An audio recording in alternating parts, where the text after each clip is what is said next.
All India star అయ్యాడు. ఒక ఆర్యాతో మొదలై ఈరోజు పుష్ప 1 తీసి ఇద్దరు కాంబినేషన్లో సెన్సేషనల్ కొట్టి ఇప్పుడు పుష్ప 2తో ప్రపంచం వెయిట్ చేసేలాగా చేశారు. దానికి మీ ఇద్దరికి hats off. And Bunny, love you and thank you. So ఎన్నో మూమెంట్స్ ఉన్నాయి మన ఇద్దరి మధ్యలో. సుక్కుకు నాకు ఎలా ఉన్నాయో ఈ సినిమాలో నాకైతే 2 భయం వేసిన మూమెంట్స్ నేను షేర్ చేయాలి. కేరళలో ఏదో ప్రియరా హట్టేసి మనం షూట్ చేస్తున్నాము. విపరీతమైన సమ్మర్, నాకు పని లేదని నేను వెళ్ళి రివర్లో దూకాను. టప్ అని వెనకల్లోకి వచ్చి దూకాడు. చూస్తే బన్నీ దూకి లేవడే. నాకేమో హార్ట్ బీట్ పెరుగుతుంది, బయటకు వస్తలేడు. తర్వాత మెల్లిగా బయటకు వచ్చి టెన్షన్ పడ్డారా సార్ అన్న టెన్షన్ ప్రొడ్యూసర్గా అదొకటి. తర్వాత ఈయన మీద ఉన్న కోపానికి ఒక పంటిలో వెళ్ళి షూట్ చేసుకొని వస్తున్నారు. ఆ పంటి మెల్లిగా బెండై ఇలా సుక్కు ఏంటంటే ముందు కాదు నన్ను ఏది షేర్ చేయాలి. యాక్చువల్గా అరవింద్ గారు సార్ ఫోన్ చేశాం, అడిగేంటి పైది దూకొచ్చారు. నేనేంటి అక్కడ దూకినప్పుడు రాజు గారు దూకారు, తేలిపోయారు, పైకి వచ్చారు. నువ్వు దూకావు, అది నేను ముందు చెప్పాలి కాదు. ఫస్ట్ ఆ సినిమాలో జంప్ చేసేది ఉంది కదా, డాడీ అసలు ఒప్పుకోవట్లేదు. నో రివర్లో దూకేది లేదు, ఏం లేదు అంటే నేను ఫోన్ చేసి వాసు ఎవరో కల్పిస్తే సరే ఏం కాదు సార్ కిందంతా సెట్ వద్దే అంటే సార్ మీ కొడుకు మీద అంత టెన్షన్ ఉంటే ఫస్ట్ నేను దూకుతా. నేను వెళ్ళిపోయి తర్వాత దూకమంటే నిజంగానే వెళ్ళి దూకేసా. నేను దూకి మొత్తం అక్కడ రెడీ పెడితే షార్ట్ బన్నీతో తీశారు. సో ఆ షార్ట్ కంప్లీట్ అయింది. ఇప్పుడు నువ్వు చెప్పు నీ ఎపిసోడ్. నేను అప్పుడు 100 రోల్స్ ఎన్ని అయినట్టున్నాయి.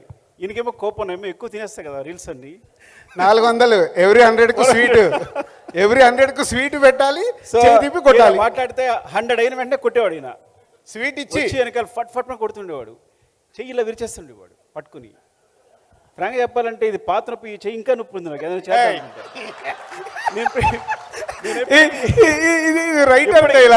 సార్ ఇప్పటికీ పుషప్స్ చేయలేను నేను ఈ వ్యక్తి వల్ల. సో సో సో నేనేమనుకున్నాను, రాజుగారు దూకారు, బయటకు వచ్చారు. బన్నీ దూకాడు, పైకి వచ్చాడు. ఓహో మనం కూడా దూకే బయటకు వచ్చేసాం అనుకున్నా. ఏంటి దూకే నేను తోసేస్తున్నాడు. నేను ఆల్మోస్ట్ దూకైపోయాను. ఎవరు ఆప్ చేస్తారు? నువ్వే ఆప్ చేస్తున్నట్టున్నావు. తనకి ఈత రాదేమో సంథింగ్ అని. నేను రాకపోయినంటే దూకితే పైకి వస్తాం అనుకుంటున్నా. అప్పుడే పోయిండేవాడు, లేదంటే ఈ వ్యక్తి తోసిండేవాడు కొంచెం ఉంటే నన్ను.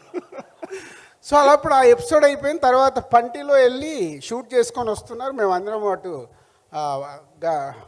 ఏదో ప్రియారాగా మౌంటేజెస్ తీస్తున్నారు. బయట ఉన్నాను. సడన్గా పంటిలో బెండ్ అవుతుంటే మెల్లిగా సుక్కు ఆ పంటి మీద ఉన్నారా? నేను లేను, నేను బయట ఉన్నా. మెల్లిగా పడిపోతుంటే నేను ఇక్కడికి వెళ్ళి చూస్తున్నా. పడిపోయాను. మెల్లిగా బన్నీ హ్యాండ్ ఇచ్చి తీసుకొచ్చాడు. బయటకు వచ్చాక ఎందుకు బన్నీ తీసుకొచ్చావు,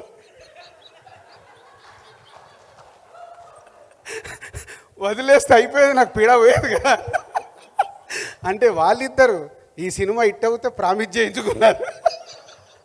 బన్నీ ఫామ్ చేస్తున్నాడు. నాది 7 సినిమాలు చేయాలి నువ్వు బయటికి రాగానే. సో ఇలా ఎన్ని సరదా మూమెంట్లు అంటే ఒక సినిమాని నా ఈ 56 సినిమాలు అయినాయి. Arya is for ever. ఆ ఎంజాయ్మెంట్ కానీ ఆ జర్నీ కానీ ఇంకా అది మళ్ళీ దొరకలే.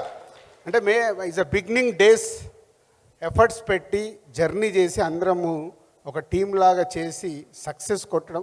125 డేస్ ఆ సినిమా ఆడుతున్న రోజులు ప్రమోషన్ చేస్తూ, ట్రిప్పులు వేస్తూ, జర్నీలు చేస్తూ మొత్తం ఆంధ్రప్రదేశ్ మొత్తం, పాత ఆంధ్రప్రదేశ్ మొత్తం తిరిగాం. ఏ జిల్లా వదిలిపెట్టకుండా అంత ఎంజాయ్ చేసాం ఈ సినిమాని. ఆ ఎంజాయ్మెంట్ మళ్ళీ ఈరోజు 20 years తర్వాత కూడా కలగడం చాలా happy. Thank you Sukku, thank you Bunny and Devi.